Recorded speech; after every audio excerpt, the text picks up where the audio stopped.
만나 뵙게 돼서 너무나 감사드리고 주님 안에서 귀하게 또 하나님 말씀으로 은혜 받기를 소원합니다. 잠시 기도하겠습니다. 할렐루야. 고마우신 하나님 아버지, 감사를 드립니다. 하나님, 이 귀한 시간 저희들을 기억하여 주셔서 이런 복된 시간, 복되게 하나님 앞에 예배하게 하심을 감사드립니다. 특별히 귀한 말씀으로 하나님의 귀한 뜻을 알고자 합니다. 하나님, 이 시간 역사하여 주시옵소서. 우리들의 마음을 넓혀주시고 하나님 지경을 넓혀주시고 또 특별히 우리에게 지혜를 허락하여 주셔서 하나님께서 말씀하신 이 귀한 말씀이 무슨 뜻인지 어떠한 계획인지 알게 하여 주시옵고, 아는 것으로 끝나는 것이 아니라 우리들의 삶 속에 나타나는 놀라운 역사가 있길 간절히 소망합니다. 아버지, 부족한 종은 십자가 뒤에 가려주시옵고 온전히 하나님의 말씀만이 증거될 수 있도록 인도하여 주시옵소서. 감사드리며 예수님의 이름으로 기도했습니다. 아멘.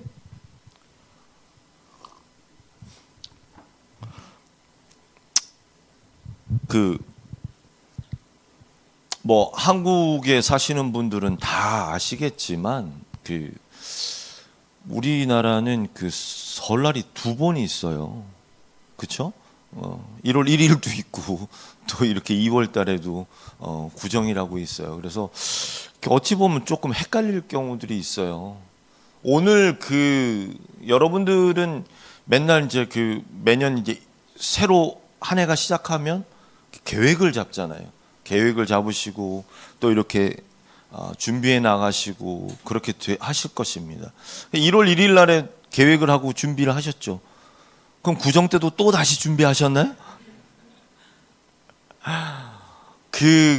참 저도 헷갈리더라고요. 헷갈리는데 어찌됐든 다시 또 새롭게 시작하고 다시 또 초심을 잡는다는 건 되게 중요한 일인 것 같아요.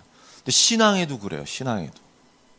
오늘 이 본문의 말씀, 이 제목이 베델로 올라가자. 근데 사실은 정확하게 얘기하면 베델로 올라가자가 아니라 하나님께서 베델로 올라가라라고 명령하신 거죠. 그러니까 우리는 이제 올라가기를 원하는 거예요. 하나님이. 그러니까 베델로 올라간다, 이 뜻이 무엇이냐면 아주 쉽게 한마디로 얘기를 하면 초심으로 돌아가라는 얘기예요. 오늘 이 본문을 읽은 창세기 35장 이 얘기 이전의 얘기가 여러분들은 조금 이 지식을 알고 계셔야 왜 베델로 올라가야 되는지에 대해서 좀 이해가 편하실 거예요. 잠시 설명을 한다면 여러분들 잘 아실 거예요. 야곱이 자기 형 속이고 장자권을 다 뺏고 그 다음에 이제 죽을 것 같아 도망가잖아요. 그 도망가갖고 창세기 28장에 보면 어디냐면 바로 그 베델이라는 곳에서 돌베개를 놓고 거기서 하나님 앞에 이제 사다리 올라가는 이제 꿈을 꾸고 난 다음에 하나님 앞에 거기서 약속을 합니다. 3가지 약속을 해요. 뭘 3가지 약속하냐면, 하나님, 내가 아무 일 없이 다시 돌아오게 되면 내가 이 자리에 전을 짓겠습니다. 하나님의 전. 그리고 11조 드리겠습니다. 그 다음에 진짜로 이렇게 돌아오게 되면 하나님 되심을 내가 진짜 인정하겠습니다. 이러고 돌아갔어요. 그러다가 바다마람에 가가지고 라반이라는 삼촌 밑에서 일을 한 거예요. 그래서 거기서 이제 라헬, 레아 만나고 자식들 낳고 11명을 낳습니다. 11명을 낳고 거기서 고생하다가 왔어요. 왔는데 에서 형이 400명의 군사를 끌고 왔어요. 죽이려고. 얼마나 무서웠겠어. 그래서 여러분들 잘 아는 거 있죠. 약복강 앞에서 야곱이 기도합니다. 그게 뭐예요? 씨름하는 기도. 놀라운 그 역사가 그때 일어나는 거예요. 그래갖고 형이 와갖고 어떻게 해요? 죽이지 않고 형이랑 같이 잘 서로 껴안고 그리고 잘 해결이 됐어요. 그래서 형은 돌아가고. 자, 근데 여기서 야곱은 세겜 땅에 그냥 머물렀던 거예요. 근데 왜 머물렀을까요? 야곱은 그 땅이 목초지가 너무 좋아가지고 자기가 데리고 있었던 그런 가축들이 있었기 때문에 먹고 살기 거기에 너무 좋은 거예요. 그래서 거기 머물렀어요. 10몇 년이 지난 거예요. 11명 자식 가운데 유일한 딸 이름이 뭐예요? 디나라는 딸이 있었어요. 그 디나라는 딸이 레아의 딸이었는데 그 디나가 그 세겜 그 족속의 추장 아들에게 강간을 당하는 그 사건이 창세기 34장에 나와요. 그래가지고 난리가 났잖아요. 난리가 나서 어떻게 해요? 그 아들인 시므온과 레위가 하나님께서 허락하여 주신 할례를 이용을 해가지고 그들 족속들이 다 할례를 받아야 된다라고 그렇게 속인 거죠. 속여가지고 어떻게 그 족속을 다 죽여 도륙한 거예요. 그냥 죽인 게 아니라 도륙이라고 하잖아요. 다 죽여요. 지금 이 사건이 일어난 거예요. 이때 야곱은 아무것도 못했어요. 아무것도 안 한 거죠. 안 한 거. 그래가지고 이제 그 가나안 땅에 있는 게 세겜 족속만 있는 게 아니잖아요. 그러니까 다른 족속들이 이제 소문을 듣고 이제 세겜 족속을 다 멸망한 이 야곱 가족을 죽이려고 사람들이 모이기 시작한 거예요. 지금 이 상황이에요. 야곱은. 야곱이 죽을 것 같은 아주 위급한 상황에 몰렸어요. 근데 딱 그게 34장까지 얘기고 35장 오늘 읽었었던 본문에 하나님이 갑자기 팍 하고 나타났어요. 그리고 하신 말씀이 뭐예요? 야, 베델로 올라가.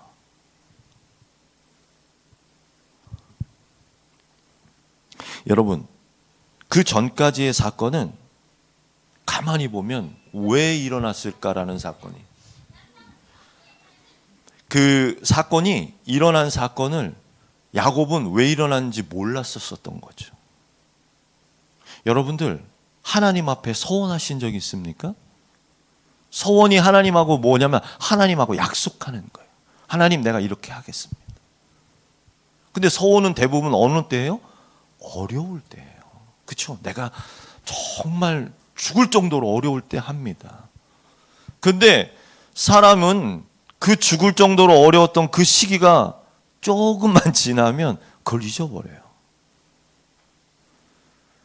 베델이라고 한 곳으로 올라가라고 하나님께서 말씀하셨던 것은 하나님께서 말씀하신 이유가 야곱아, 너하고 나하고 한 약속을 기억해 라는 것이죠. 왜 세겜에 머물렀을까요? 내가 눈이 보기 편하고 살기 좋아서 머물렀던 거예요. 그런데 야곱은 사실은 하나님과의 약속이 있었잖아요. 베델로 나아가야 돼. 근데 그걸 잊어버린 거예요. 여러분들은 하나님과의 약속을 어떻게 생각하십니까? 하나님 안 잊어버리세요. 하나님은. 여러분들이 힘들었을 때, 여러분들이 또 좋았을 때 여러분들은 하나님 앞에 아무 생각 없이 기도한다고 생각하지만 하나님은 다 기억하시죠.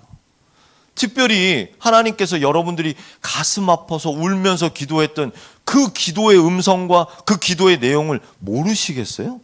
아니요, 다 기억하시죠. 누가? 우리가 잊어버려요. 우리가. 상황이 싹 좀만 바뀌면. 지금 야곱은 이 상황에, 바뀌어진 상황에 자기가 다 잊어버리고 살았어요. 잊어버리고 살다가 갑자기 딸 디나를 통해서 그런 엄청난 일들이 생겨나기 시작한 거예요. 그래서 왜 이러지 그러다가 막 정신없이 막 밀려오다가 그 전에는 하나님 앞에 자기가 먼저 무릎 꿇었어요. 그래갖고 야복강에서도 그게 먼저 무릎 꿇었잖아요. 그랬는데 이번에는 그게 아니라 하나님이 먼저 나타났어요. 이게 얼마나 놀라운 사실이에요. 여러분들에게 베델은 어떤 곳입니까? 여러분들이 하나님하고 약속한 장소가 어디냐고. 여러분들이 하나님과 약속했었던 내용이 무엇인지 한번 기억해 보세요. 이게 굉장히 중요한 얘기예요. 우리가 세상을 살면서 꼭 1월 1일이 되고 새로 시작한다고 그래갖고 항상 한다는 말이죠. 초심으로 돌아가야 된다라고 하잖아요. 우리 신앙의 초심은 뭘까요? 우리 신앙의 초심은 우리가 하나님 앞에 내가 순수하고 내가 하나님 앞에 순수하게 하나님 앞에 드리고자 했던 그 마음이 내 초심 아니에요. 그런데 우리가요 살면서 조금 삶이 펴지고 좀 삶이 좀 세상 말로 뭐라 그래요? 등 따시고 배불러지고 그러면 어떻게 돼요? 세상이 좋사오니 하고 이것저것 다른 생각들 많이 하잖아요. 저부터도 그랬어요. 다 그렇죠. 그러다가 갑자기 막 이렇게 또 나에게 어려운 일이 생기면 막 당황하는 거예요. 근데 우리들은 그때 생각해야 돼요. 왜 이럴까? 내가 하나님과 관계에 있어서 무엇이 잘못되었는지를 우리 돌아봐야 된다는 거예요. 오늘 이 본문의 말씀은 바로 이 귀중한 의미를 전달하고 있는 거예요. 그래서 이 얘기는 다시 또 한마디로 돌아가면 회개하고 돌아가야 된다는 거예요. 회개하고 돌아가. 하나님께서 먼저 이렇게 귀하게 말씀해 주시는 겁니다. 자, 여기서 야곱은 이제 드디어 35절 5장 1절에 보면 하나님이 야곱에게, 제 성경에 보면 이렇게 나와 있어요. 하나님이 야곱에게 이르시되 일어나 베델로 올라가서, 이렇게 얘기했어요. 그렇게 해서 이제 시작이 됩니다. 이때 야곱은 달라진 모습을 볼 수 있어요. 2절에 보면요,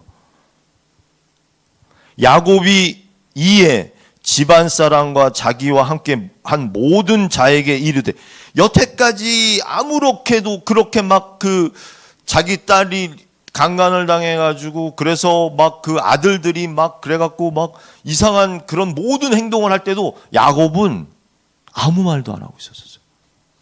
오히려 34장 30절에 보면 야곱이 오히려 시몬하고 레위한테 그래요. 나 니네들 때문에 다른 족속들이 쫓아오니까 나 죽을 것 같아. 너희들 잘못한 거잖아. 이렇게 핑계댈 정도로 비겁한 아버지의 모습이었어요. 그런데 이제 와서 야곱은 식구들한테 얘기를 해요. 야, 이제 올라가야 돼. 베델로 가야 돼. 그런데 여러분들, 베델로 가기 전에 해야 될 게 있어요. 그것이 뭐냐면 우리들의 회개인 것이에요. 돌아가려면. 그 얘기를 야곱은 이제 가족들한테 합니다. 세 가지를 얘기를 해요. 첫 번째 뭐냐면 2절에 보면 뭐라고 되어 있냐면요, 첫 번째, 이르되 너희 중에 있는 뭐라고 되어 있어요? 이방 신상들을 버리고, 이렇게 되어 있어요. 이방 신상을 버리는 거예요. 성도 여러분들, 이방 신상이라고 생각한다고 그래갖고 우리는 뭐 이방 신상 없다라고 하는데, 여러분들이 생각하고 있는, 또 생각지도 못하는 부분들의 우상 숭배의 얘기를 하고 있는 거예요. 여러분들, 이 야곱이 가장 사랑했었던 와이프가 누군지 알죠? 라헬이라는 사람이에요. 그 이제 레아 동생이 라헬이에요. 근데 라헬이 오빠 라반의 집에서 나올 때 뭘 훔쳐왔어요? 여러분들, 드라빔이라는 걸 훔쳐왔어요.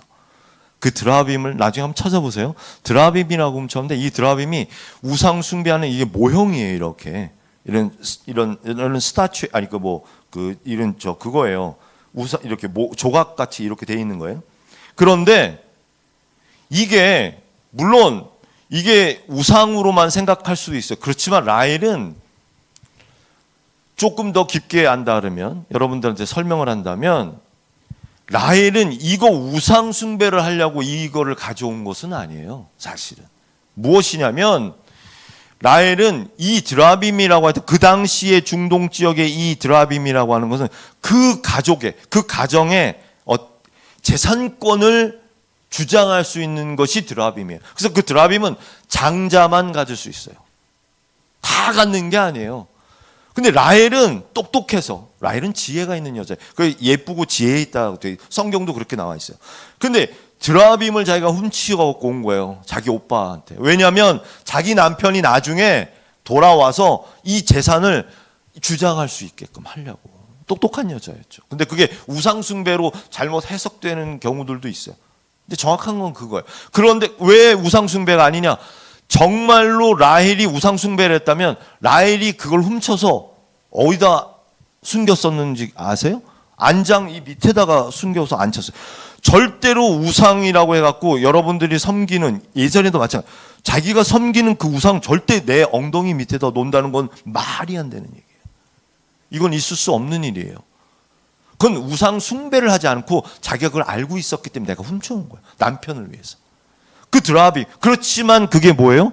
그것도 우상 숭배가 되는 거예요. 그게 이방신이잖아요.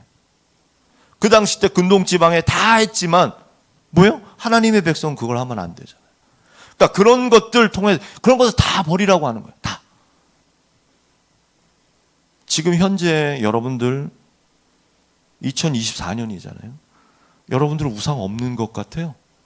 하나님 위에 사랑하고 있는 것, 더 바라보고 있는 것, 그거 다 우상이에요. 뭐 그것이 가족일 수도 있고요. 그게 또 자식일 수도 있고요. 뭐 돈일 수도 있고요.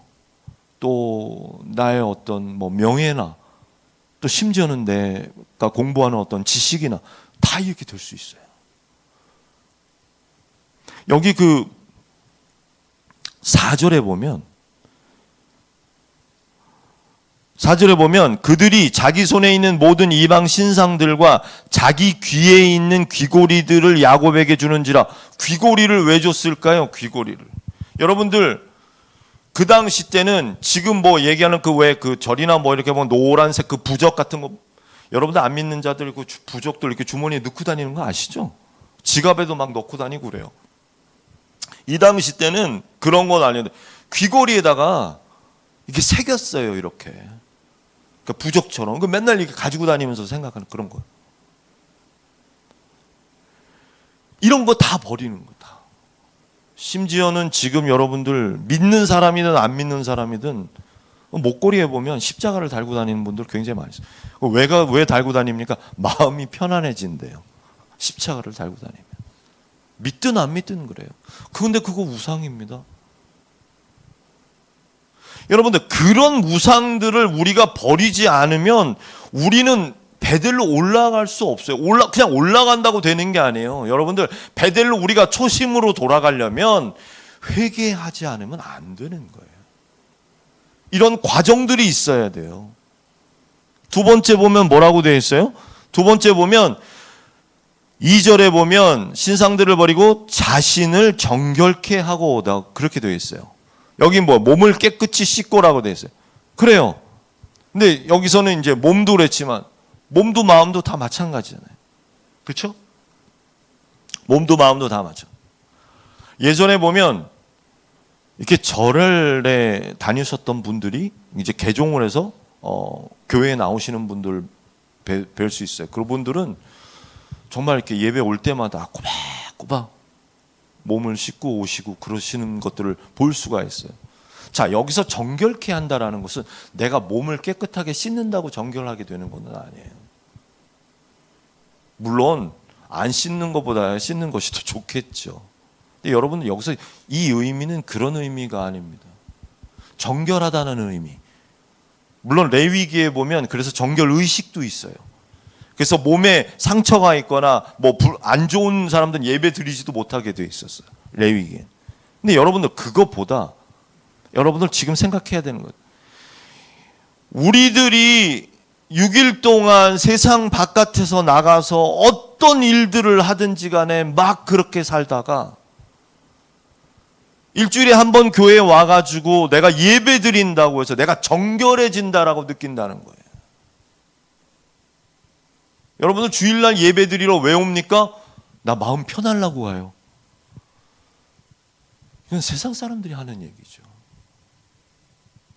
여기가 무슨 그런 곳이 아니에요. 하나님 앞에 예배 드리는 거. 근데 우리들 스스로도 그렇게 생각할 때가 있어요. 주일날 한 번 예배 드리면 그게 내가 정결하게 되는 거지 라고 생각한다. 아니에요. 우리들의 삶이라고 하는 것은 우리들의 6일 동안 세상의 삶들 하루하루의 삶이 모아지어야 되는 거예요. 하루하루의 삶이 예배드리는 삶이 되어지는 것이고 하루하루의 삶이 하나님 앞에 내가 드려지는 우리들이 사는 그 세상의 그곳에서 어디에 있는지 간에 직장, 가정, 어느 곳에든지 그곳에서 삶이 하나님을 바라보며 살았던 그 삶들이 하루하루 모여야 돼요. 그래서 주일날 이렇게 나와서 하나님 앞에 그 삶을 드리는 거예요. 하나님 나 이렇게 살았습니다. 이게 내가 정결해지는 거예요. 하나님 앞에. 이게 정결해져서 이 예배를 하나님 앞에 하나님 받으세요. 하나님 내가 이렇게 살았습니다. 하나님 때로는 잘못도 살고 그래야 내가 그렇게 사는 거지. 아무런 그런 거 없이 그냥 생각 없이 6일 동안 그렇게 뭐 세상하고 뭐 하나님하고 아무 생각 없이 살다가 주일날 딱 와갖고 하나님 잘못했습니다. 뭘 잘못하셨나요? 뭘 여러분들은 세상에서 하셨나요?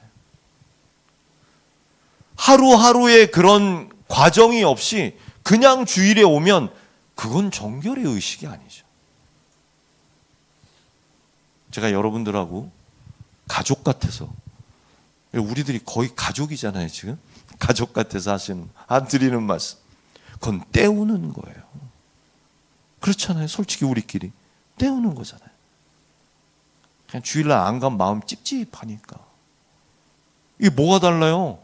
그렇잖아요. 마음이 나 주일날 안 가면 좀 이상한 것 같아.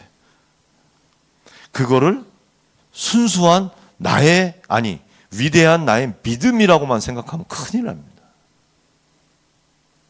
물론 그것도 어느 정도의 하나님께서 주시는 자극은 맞아요. 그렇지만 여러분들, 그런 삶이 모여서 하나님 앞에 나와서 하나님 앞에 무릎을 딱 꿇었을 때, 여러분들 그때 내가 잘못된 부분들 하나님 앞에 나와서 내놔야 되는 부분들까지 이거 다 드려야 돼. 그럴 때 하나님이 나한테 하나님의 말씀을 통해서 말씀해 주시는 거예요. 그게 예배란 말이에요. 그런데 그런 거 없이 그냥 살다가 막 바쁘게, 심지어는 어떻게 주일날까지도 막 정신없이 해갖고 막 예배 막 뭐 하는데 막 뛰어들어오고, 물론 안 오는 것보다 낫지만 그 어떻게 그게 정결하게 되겠어요? 그건 정결해지지가 않죠. 사랑하는 성도 여러분, 그 정결의 과정이 있어야 회개할 수가 있는 거예요. 우리는. 자, 마지막으로 보면 뭐라고 되어 있냐면 2절에 정결하게 하고 너희들의 의복을 바꿔 입으라. 여기는 뭐라고 해요? 옷을 갈아입으라 이렇게 되어 있어요. 그렇죠?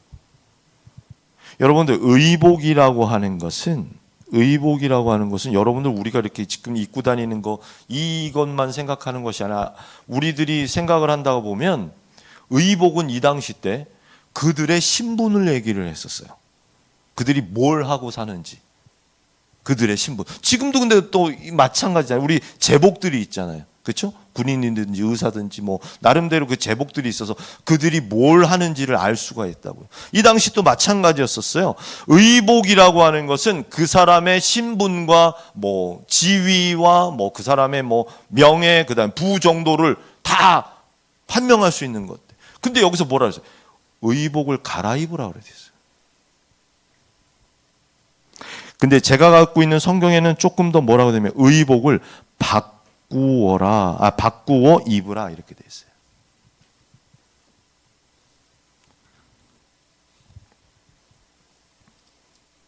쉽게 표현하면 현재 내가 지금 입고 있는 것을 바꾸라는 거예요. 현재 내가 살고 있었던 이 삶이 잘못됐다라는 거죠. 이거를 바꿔야 된다는 거예요. 그러니까 뭐라 그래요? 변화해야 된다는 거예요. 변화. 자, 사랑하는 성도분, 여기서 중요한 얘기가 한 가지가 있습니다. 여러분들, 바꾼다고 한다는 것, 변화한다는 것은 굉장히 중요한 부분.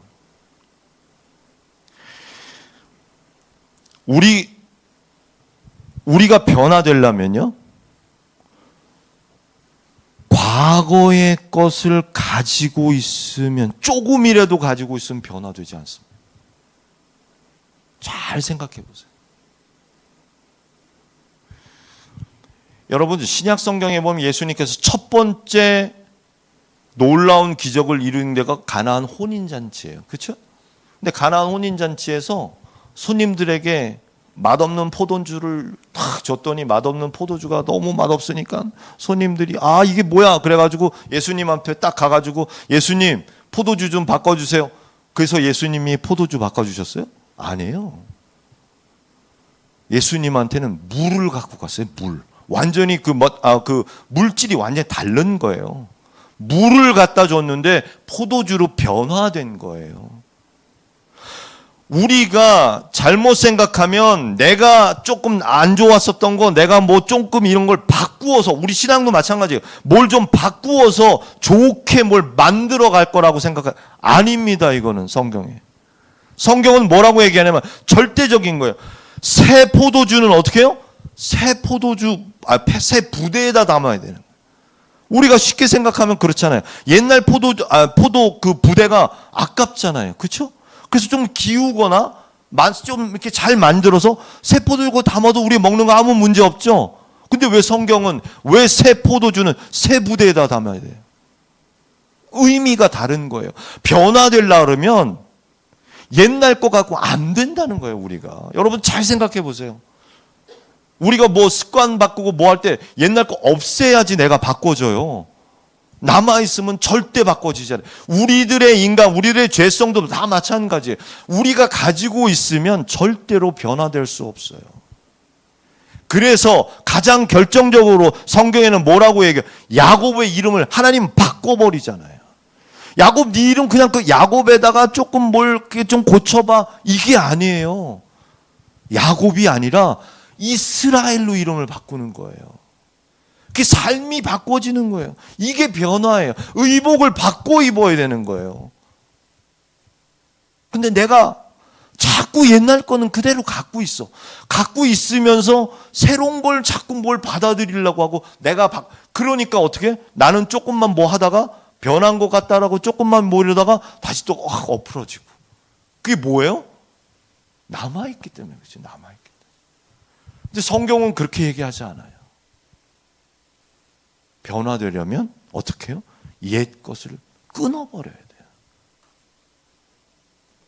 이게 쉽지는 않지만 여러분들, 그래서 회개는 내가 이렇게 했던 거를 잘못했으니까 이렇게 돌아보고가 아니에요. 회개는 이렇게 해서 다시는 그걸 안 하는 거잖아요. 이게 회개잖아요.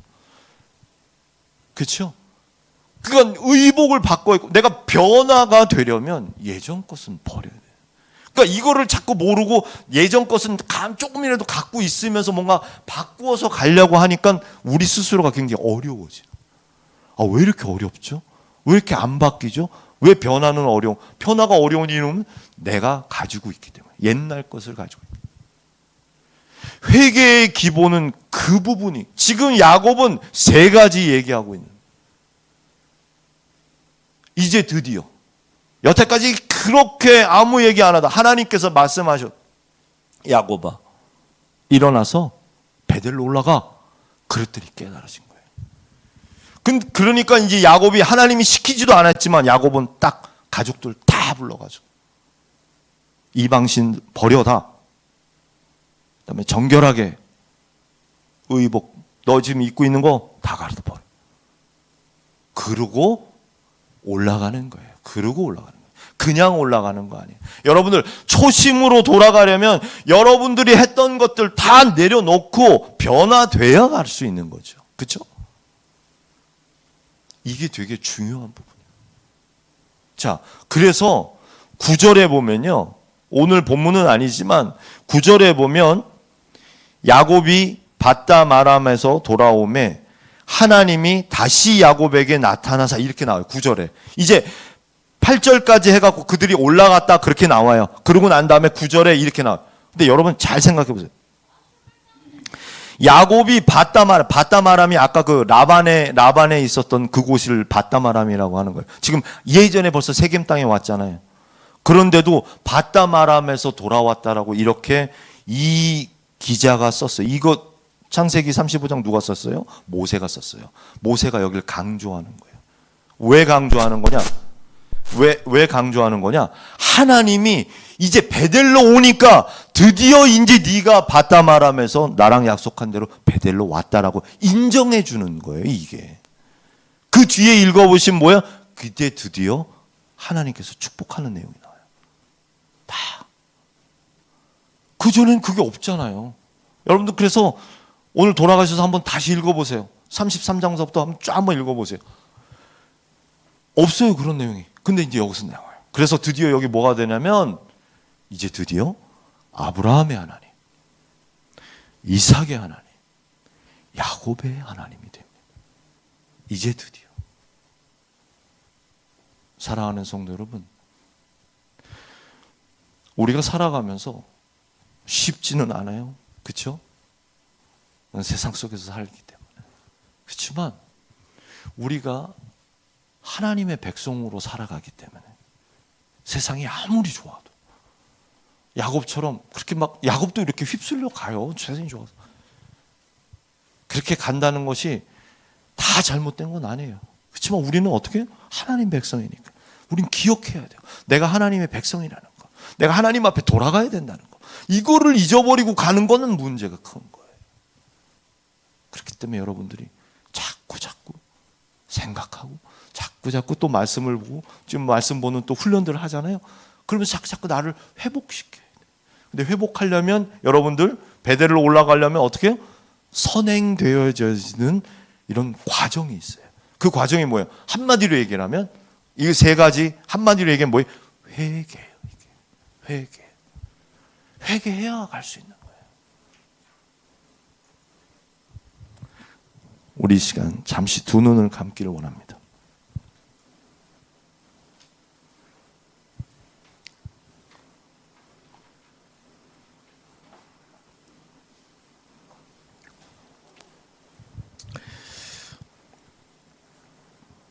우리가 잠시 하나님의 말씀을 잠시 묵상하면서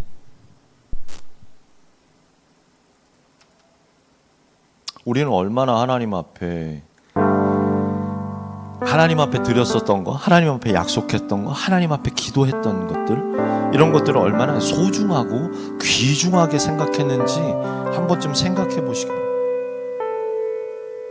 정말로 우리가 하나님 앞에 그냥 쉽게 기도하고 쉽게 하나님 앞에 토라지고, 우리 너무 그런 부분들이 많았지 않았나 한번 생각해 보길 바랍니다.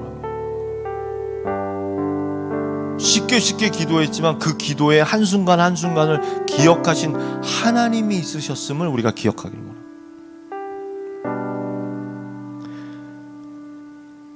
우리가 아무리 잘못된 부분에 있었을지 몰라도 오늘 창세기 35장 야곱이 하나님을 부르기 전에 하나님이 먼저 나타나셨어요. 하나님 먼저. 그리고 야곱에게 얘기하신 거, 야곱아 베델로 올라가라.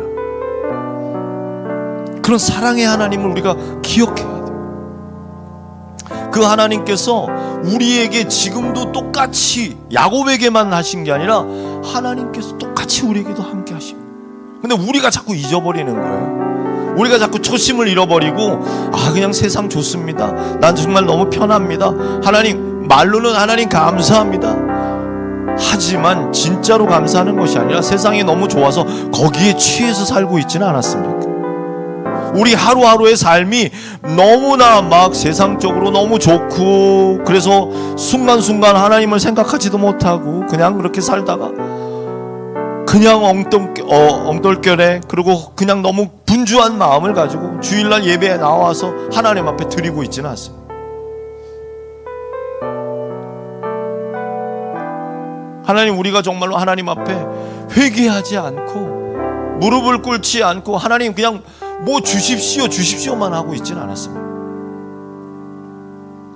하나님 앞에 우리가 정말 변화되기를 원하며, 그 변화되려면 우리들의 마음과 우리들의 능력과 우리들의 힘으로만 되는 것은 아닙니다.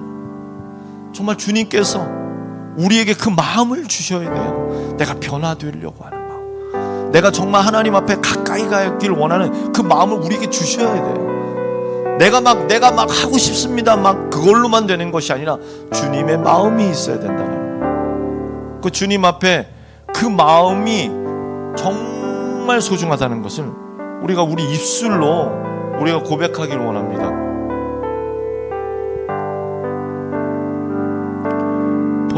보소서 주님, 나의 마음을 찬양합니다. 선한 거 하나 없습니다. 그러나 내 모든 것 주께 드립니다. 사랑으로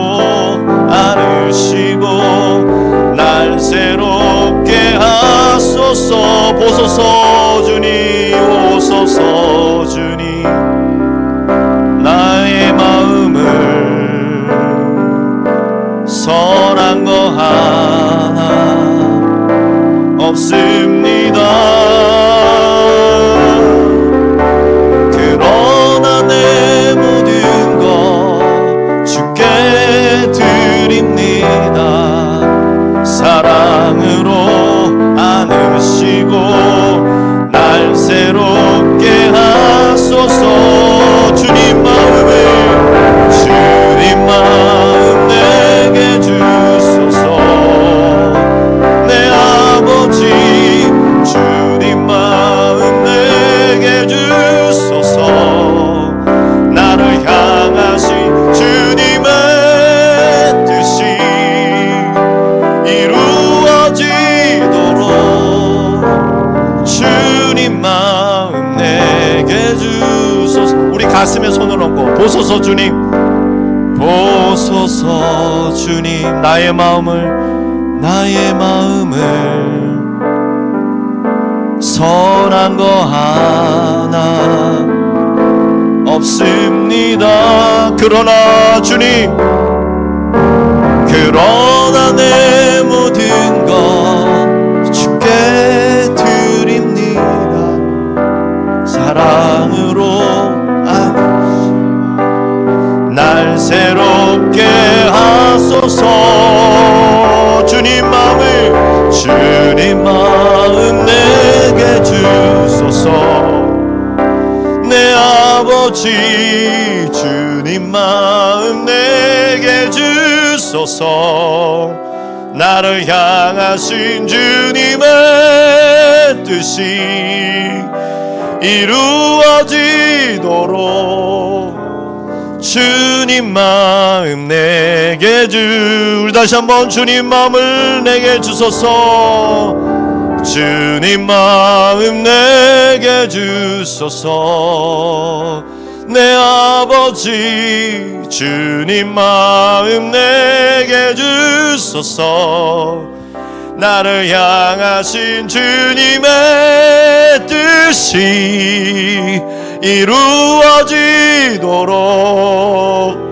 주님 마음 내게 주소. 우리 다 같이 일어나 찬양합니다. 보소서 주님, 보소서 주님, 나의 마음을 선한 거 하나 없습니다. 우리 주님 앞에 고백. 그러나 내 주님, 주께 드립니다.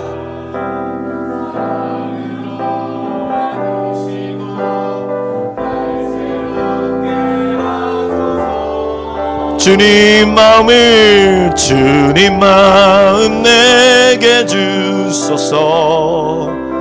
내 아버지 주님 마음 내게 주소서. 나를 향하시 주님의 뜻이 이루어지도록